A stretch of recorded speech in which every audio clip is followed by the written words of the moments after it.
Vamos então começar a segunda parte desse capítulo.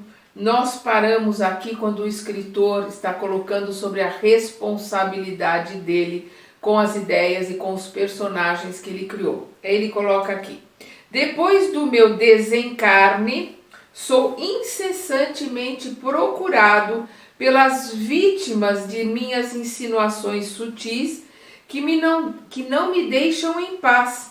E enquanto isto ocorre, outras entidades me buscam, formulando ordens e propostas referentes às ações indignas que não posso aceitar. Compreendi que me achava em ligação desde a existência terrestre com enorme quadrilha de espíritos perversos e galhofeiros que me tomavam por aparelho invigilante de suas manifestações indesejáveis. No fundo, eu mantinha por mim mesmo, no próprio espírito, suficiente material de leviandade e malícia que eles exploraram largamente, adicionando aos meus erros os erros maiores que intentariam em vão praticar, sem meu concurso, sem a minha cooperação ativa. Então, o que ele está colocando aqui? Ele foi, sem o perceber, médium, ele foi ali usado por esses irmãos instigantes, esses irmãos galhofeiros, irmãos trevosos, ligados à pornografia, ligados a aberrações ou ideias e perversões, que o usaram para escrever esses livros, colocar essas ideias e influenciar as pessoas. Quer dizer, ele foi usado ali para passar as ideias e as intenções desses irmãozinhos menos esclarecidos. E é o que ele coloca aqui, ele só foi perceber o quanto ele foi utilizado e quanto ele foi invigilante, enquanto ele se deixou levar depois que ele desencarnou.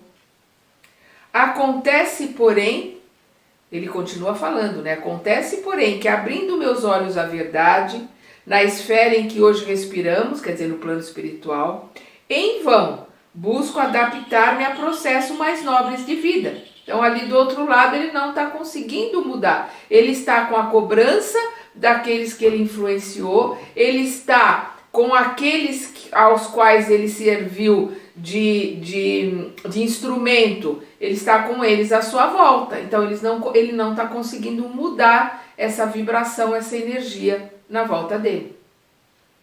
Quando não sou, continua ele falando, quando não sou atribulado, por mulheres e homens que se afirmam prejudicados pelas ideias que lhes infundi, quer dizer, lhes inspirei, na romagem, na estrada carnal, certas formas estranhas me apoquentam o mundo interior, como se vivessem incrustadas, embutidas à minha própria imaginação, porque são as formas que ele criou, são os personagens, são as ideias que ele materializou. Então elas estão embutidas mesmo, elas estão materializadas nele, ele tem que conviver com elas. Assemelhavam-se a personalidades autônomas, quer dizer, independentes, se bem que sejam visíveis tão somente aos meus olhos. Quer dizer, ele está vendo aqueles personagens, aquelas imagens, aquelas criaturas que ele criou com a mente dele, elas estão materializadas e só ele pode ver, mas elas estão ao lado dele porque ele deu vidas a elas com o pensamento. Ele as materializou à sua volta, só ele vê, mas elas estão ali, alimentadas pelo pensamento dele, ele as criou. Então, vou repetir, assemelham-se a personalidades autônomas, se bem que sejam visíveis tão somente aos meus olhos. Falam, gesticulam, acusam-me e riem-se de mim. Reconheço-as sem dificuldade. São imagens vivas de tudo o que meu pensamento e minha mão de escritor criaram para anestesiar a dignidade de meus semelhantes. Investem contra mim, apupam-me, quer dizer, zombam-me, e vergastam-me, quer dizer, chicoteiam-me, o brio, a dignidade, como se fossem filhos rebelados contra um pai criminoso. E são criações dele, são filhos dele, porque foi ele que criou. Então são filhos rebelados contra um pai criminoso, sim. Elas não aparentam, elas são, porque são criações dele. O que a gente pensa, a gente cria, a gente plasma, a gente materializa à nossa volta. Uma matéria sutil, mas materializamos à nossa volta e que, como ele coloca aqui no plano espiritual, só ele vê. Ninguém mais vê, mas ali, ele no plano espiritual, eles a vê rindo, cobrando, né, posições e situações dele. Ele continua a explanação dele. Tenho vivido ao léu, ao acaso, qual alienado mental que ninguém compreende. Perdão. Como entender, porém, os pesadelos que me possuem?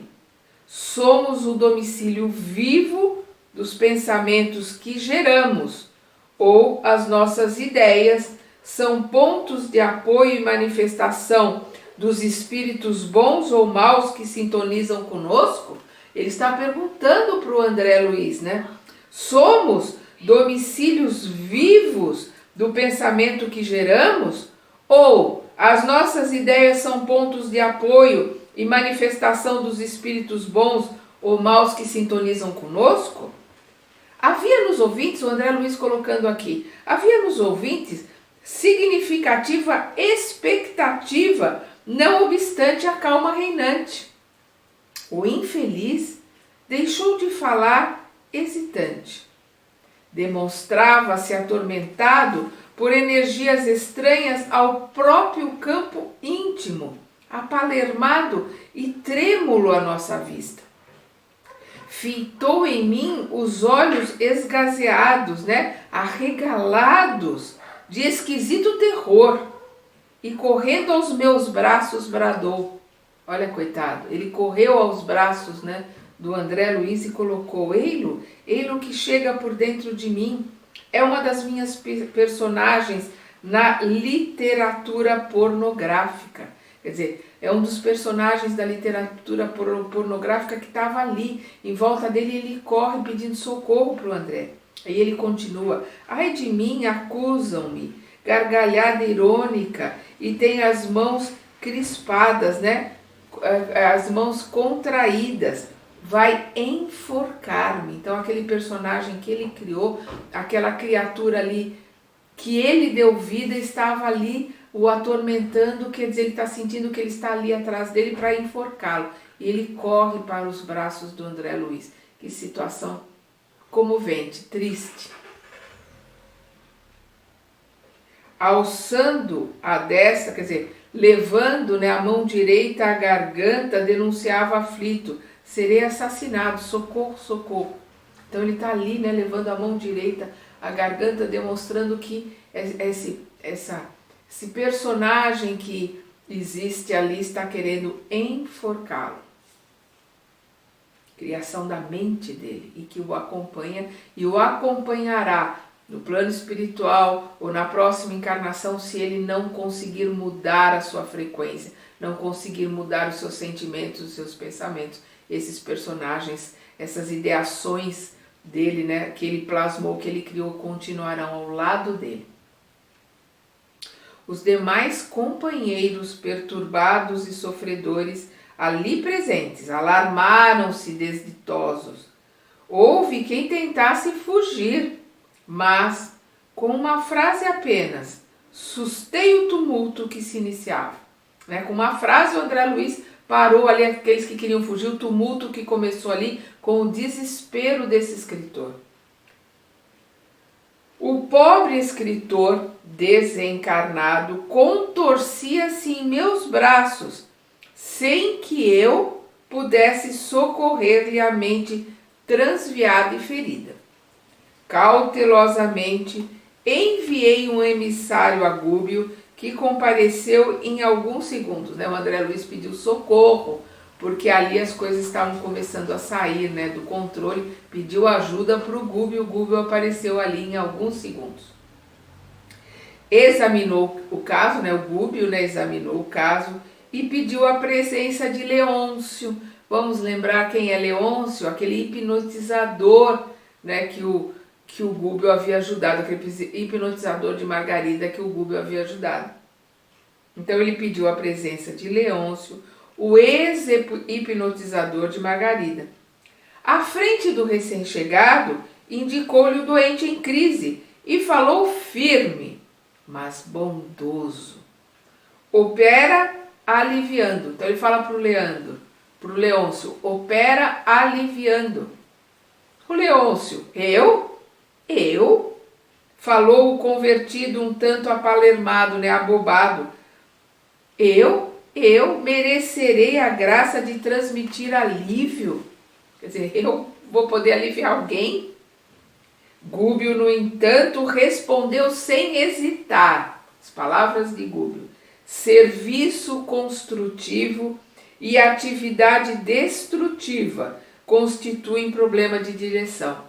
Então, o serviço construtivo e atividade destrutiva é uma questão de direção da mesma energia. Energia, ela não é boa, ela não é ruim, ela é energia. Então, a mesma energia que ele tem, que ele usou para destruir, vai ser a mesma energia que ele vai usar para construir, para ajudar, para auxiliar. A energia é a mesma, ele só muda a direção, é o comando que muda. Então ele tinha uma grande energia, vamos lembrar que a gente viu no começo do livro uma energia que o fazia ficar o tempo todo ali hipnotizando, um magnetismo muito forte. Então a energia é a mesma, aquela mesma energia que ele usava para hipnotizar, para manipular a Margarida, agora ele vai poder usar esse mesmo magnetismo para auxiliar, para aliviar o sofrimento desse irmão. É esse o ensinamento, né, que o Gúbio está passando ali para todos e para nós também. O Gúbio continua, eu vou repetir porque isso aqui é maravilhoso, né? Serviço construtivo e atividade destrutiva constituem problema de direção. A corrente líquida devastadora que derruba e mata pode sustentar uma usina de força edificante. Em verdade, meu amigo, todos somos devedores enquanto nos situamos nas linhas do mal. É imperioso, quer dizer, é essencial reconhecer, contudo, que o bem é a nossa porta redentora. O maior criminoso pode abreviar longos anos de pena, entregando-se ao resgate próprio por meio do serviço benéfico aos semelhantes. Então, o maior criminoso pode aliviar as suas penas, pode diminuir a sua carga, se entregando ao serviço do bem, à caridade, à fraternidade. Vamos lembrar de novo, né, as palavras de Pedro, tão enfatizadas por Paulo de Tarso. O amor, a caridade cobrem a multidão de pecados, quer dizer, uma multidão de erros podem ser diluídos, derretidos, encobertos pelo amor, pela caridade, pelo exercício da caridade. Dissipando-lhe, desaparecendo-lhe as dúvidas, acentuou com inflexão de ternura, com um tom de ternura, quer dizer, desaparecendo as dúvidas no Leôncio, quer dizer, ele entendendo que ele tinha aquela energia, aquela capacidade, era mudar a direção, ele falou num tom de ternura. Começa hoje, aqui e agora, com o Cristo. Em tua determinação de ajudar, esconde-se a solução do segredo da felicidade própria. Então aqui o André Luiz coloca, né, dissipando-lhe as dúvidas, o Gúbio dissipou as dúvidas do Leôncio e acentuou em tom de ternura, né, palavras do Gúbio.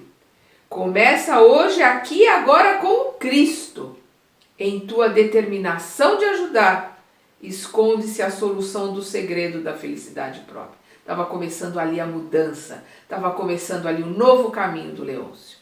Leôncio não mais vacilou, magnetizou o enfermo dementado, né, o enfermo louco, que poucos minutos depois silenciou em profundo repouso.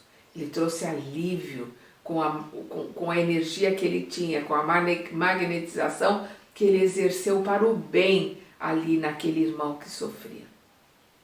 Desde esse instante, o ex-perseguidor, né, o Leôncio, não mais me abandonou nas experiências do dia, desempenhando as funções de excelente companheiro. A assembleia, porém, crescia de hora a hora. Entidades de boa intenção buscavam-nos sequiosas, né, sedentas de paz e esclarecimento. Mas, francamente, doía-me observar tanta ignorância além da morte do corpo. Palavras do André Luiz. Doía ver tanta gente ignorante, né, após o desencarne. Na maior parte dos presentes, não surgia o mais leve traço de compreensão da espiritualidade. Raciocínios e sentimentos permaneciam presos ao chão terrestre, vinculados a interesses e paixões, angústias e desencantos. Então, quer dizer, a maioria dos que estavam chegando ali não tinha o menor conhecimento da espiritualidade, estavam ligados às paixões, às coisas terrestres. E nosso orientador fora categórico, né? Fora claro nas últimas informações que transmitira. A noite próxima assinalar-nos-ia o término da permanência junto ao lar de Margarida, e cabia-nos preparar quantos nos buscavam, famintos de conhecimento santificante, para os serviços de oração que ele pretendia realizar. Quer dizer, eles estariam ali, né, mais uma noite só, a noite próxima, né, seria o término do trabalho deles. Então eles tinham que juntar o máximo de espíritos ali para que eles pudessem ajudá-los na oração que seria realizada à noite. Não convinha comparecessem desprevenidos de aviso, salutares, né, edificantes e oportunos, acerca das obrigações e esperança que lhes competiam desenvolver. Quer dizer, eles precisavam ser esclarecidos que eles precisavam desenvolver, eles precisavam da parte deles. A oração, tudo que aconteceria ali seria o auxílio para a nova caminhada, mas dependia deles, da vontade deles. Aí as palavras do André Luiz aqui. Em razão disso, interferi nas conversações, disseminando, né, espalhando os esclarecimentos de que podia dispor, né? Então ele espalhou esclarecimento, o máximo que ele pôde, né, o André pôde, para que eles pudessem receber o máximo de esclarecimento para assimilarem, né, as energias e as mudanças que a oração poderia dar a eles. Ao entardecer, a conformação e o contentamento reinavam em todos os rostos. Nosso instrutor prometera conduzir os companheiros de boa vontade à esfera mais elevada, garantindo-lhes a passagem para a condição superior, e doce júbilo, né, doce alegria transparecia de todos os olhares. Na exaltação da fé e confiança que nos dominavam, simpática senhora pediu-me permissão para cantar um hino evangélico, ao que Anuí, né, consenti prazeroso, e era de ver a beleza da melodia desferida em notas de maravilhoso encantamento. Então, uma senhora que encarnada deveria ser evangélica, pediu para cantar um hino evangélico, no que o André Luiz consentiu, e aí ele, né, a música, o louvor, a exaltação a Deus, ao Mestre Jesus, né, emanaram ali para eles, né, energias de paz, de alegria, né, de luz, e é isso que o André coloca aqui. Né? Era de ver a beleza da melodia desferida em notas de maravilhoso encantamento, encantamento do amor, né, da luz. Alegre e reconfortado pela expressão do serviço que nos fora conferido, tinha meus olhos nublados de pranto, quando aos últimos versos do Cântico de Esperança, jovem dama, de triste fisionomia, avançou para mim e disse em voz súplice, né, em voz suplicante. Quer dizer, a melodia, aquelas energias fez com que Andrés Luiz chorasse. E aí essa senhora súplice, né, suplicante ali para ele. Palavras dela: meu amigo, de hoje em diante adotarei novo rumo. Sinto neste cenáculo de fraternidade, quer dizer, sinto neste ambiente de fraternidade que o mal nos afundará invariavelmente nas trevas. Então ela está descobrindo ali, né, que o mal só vai fazê-los afundar. Então é ali, naquele ambiente, que ela está descobrindo isso, e ela se coloca, se compromete. Meu amigo, de hoje em diante adotarei novo rumo. Então ela vai sair daquela colocação trevosa que ela estava para mudar de vida, mudar de rumo. Olha que colocação bonita, olha o trabalho maravilhoso que eles estão realizando ali. Ela, né, a mulher, fixou os olhos lacrimosos nos meus, né, nos de André Luiz, e rogou, depois de comovente intervalo. Olha as palavras dela. Promete-me, porém, a bênção do esquecimento na, abre aspas, esfera do recomeço, né? Fecha aspas. Quer dizer, me promete que eu vou esquecer, me promete que eu vou ter a bênção da reencarnação, para poder esquecer, para poder começar tudo de novo. E é nessas horas que a gente vê como a reencarnação é uma bênção, como o esquecimento é a misericórdia de Deus para conosco, esquecendo os males que fizemos, os males que sofremos, para recomeçar e fazer tudo de novo, dessa vez direito, né? Recomeçar e acertar as coisas. Eu vou repetir. Promete-me, porém, a bênção do esquecimento na esfera do recomeço, né, da reencarnação. Fui mãe de 2 filhinhos tão belos e tão puros, como 2 estrelas, mas a morte me arrebatou muito cedo do lar. Mas não foi a morte o único algoz que me feriu desapiedado. Meu marido, em 6 meses, esqueceu as promessas de muitos anos e entregou-me os 2 anjos a madrastas sem entranhas que cruelmente os amesquinha, os humilha. Então não foi só a morte que fez com que foi o algoz, o ciúme, né? O ciúme em relação ao marido ter casado de novo, né? A raiva em relação a como a madrasta está tratando os filhos, humilhando os filhos, né? Então todos esses sentimentos estão corroendo, fazendo com que ela, né, se transformasse ali numa pessoa muito, digamos assim, ruim, uma pessoa que tem ciúmes, que tem raiva dessa mulher. Há 20 meses luto contra ela, né, contra a madrasta, a nova esposa do marido, né? Há 20 meses luto contra ela, tomada de incoercível, de irreprimível revolta, né? Raiva, ódio, ciúme, olha a situação em que ela está. Todavia, estou entediada do ódio que me constringe, que me aperta o coração. Preciso renovar-me para o bem, a fim de ser mais útil. Olha o entendimento dela. Preciso modificar, preciso me renovar para o bem, para poder ser útil. Entretanto, meu amigo, tenho sede de esquecimento. Ela precisa da ajuda do esquecimento para poder tentar se renovar.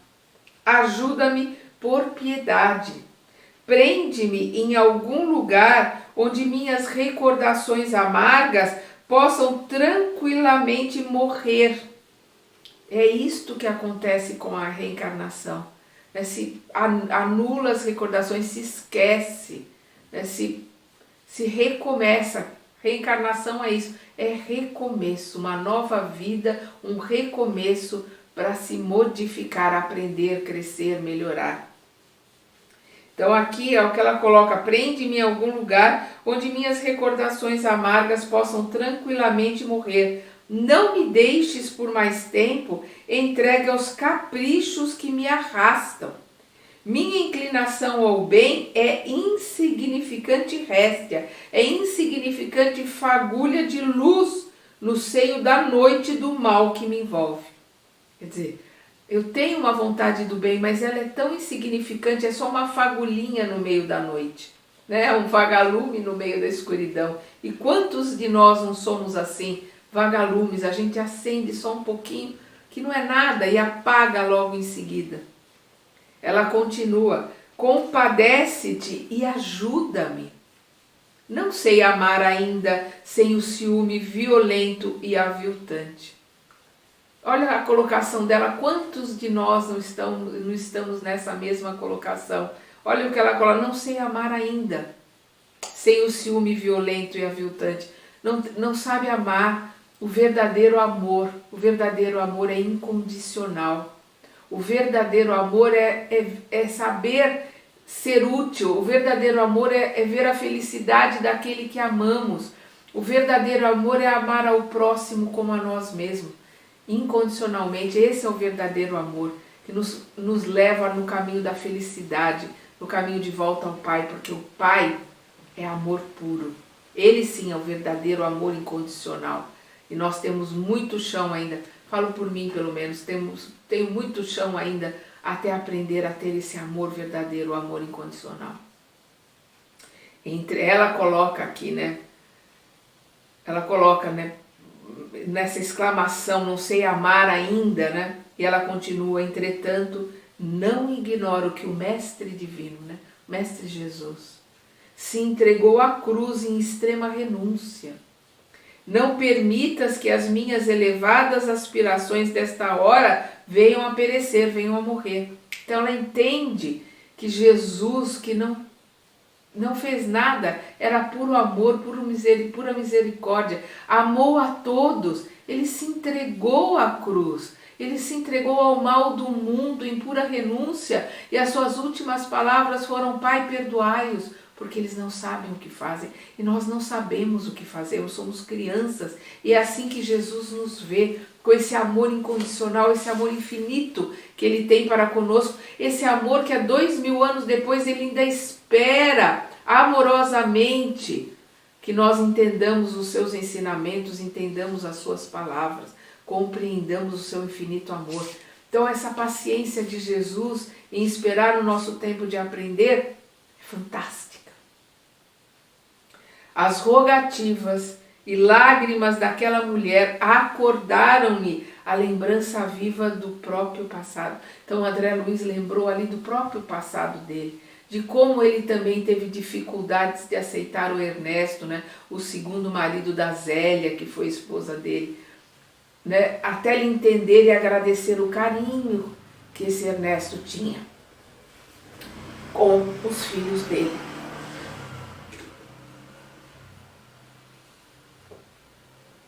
Então nós vemos ali o André Luiz recordando da dificuldade que ele teve também de aceitar o segundo casamento da esposa, de aceitar todas as coisas, mas principalmente a dificuldade que ele teve de se desapegar das coisas, porque não é a esposa dele, é uma irmã, não são os filhos dele, são irmãos, e ele levou um tempo para conseguir isso, e a gente vai ver isso no primeiro capítulo dos Mensageiros, quando ele coloca que levou um tempo, mas ali, no segundo livro, nos Mensageiros, ele coloca que ele vê a Zélia como irmã, o Ernesto como irmão, os filhos como irmãos, porque o que são.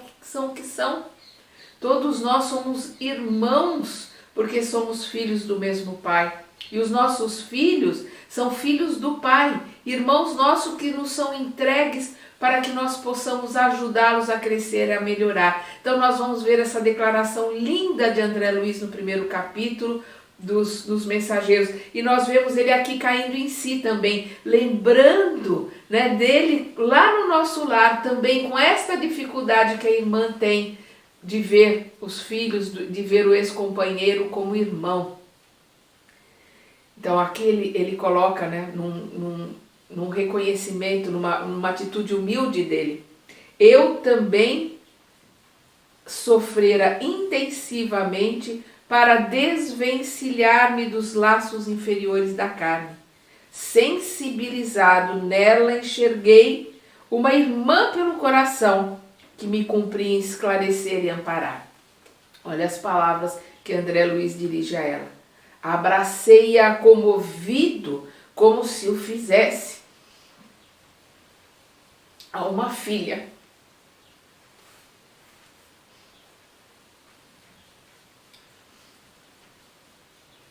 Chorando por minha vez. Perdoem a minha emotividade.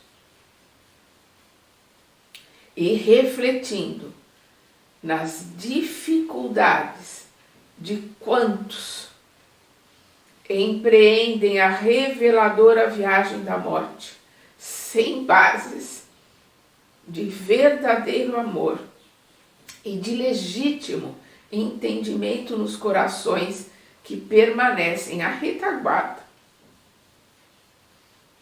Exclamei.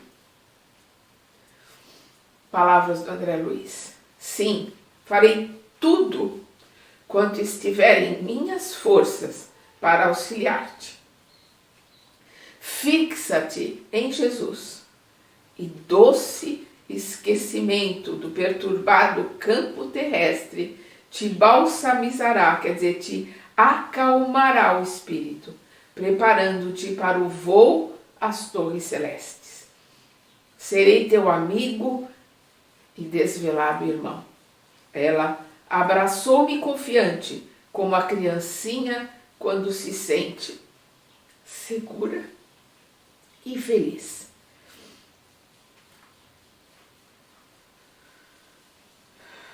Perdão pela... Eu sou muito emotiva. Mas o que o André Luiz coloca aqui é a grande verdade. A dificuldade de quantos empreendem a reveladora viagem da morte sem bases de verdadeiro amor e de legítimo entendimento nos corações. Como a gente precisa se preparar para o desencarne. Nós precisamos nos preparar para o nosso desencarne. Nós precisamos nos preparar para o desapego. Nós precisamos nos preparar para vivermos com menos. Nós precisamos nos preparar para nos alimentarmos com o fluido universal que os orientais chamam de prana, para nos alimentarmos da água fluidificada, nos prepararmos, né, para cada vez mais nos desligarmos das coisas do mundo, da vida, das coisas, de pessoas, né, para podermos, a hora que o nosso mentor chegar para nós, e isso vai acontecer com todos nós, se não for hoje, vai ser amanhã, a hora que o nosso mentor chegar e falar, vamos, a gente poder falar, vamos, sem olhar para trás, desapegados de coisas, pessoas, estarmos preparados para dormirmos no albergue comunitário da nossa família, dos nossos amigos, de nos alimentarmos com a aguinha fluidificada, de usarmos uma única manta, de termos toda a família espiritual, todo o mundo, todos aqueles que nos cercam como nossa família, de termos a certeza de que Deus cuidará.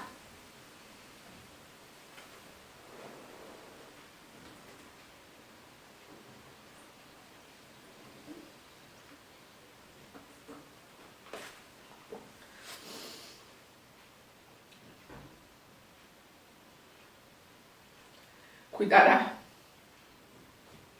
da nossa família terrestre. Daqui para os próximos capítulos, vamos lá, eu tenho que conseguir me controlar, porque nós vamos agora para os capítulos finais, que são extremamente emocionantes, mas são maravilhosos, porque este livro é maravilhoso. Ele nos sacode, ele nos acorda, ele nos liberta. Como o nome diz, libertação. Vamos continuar no próximo capítulo.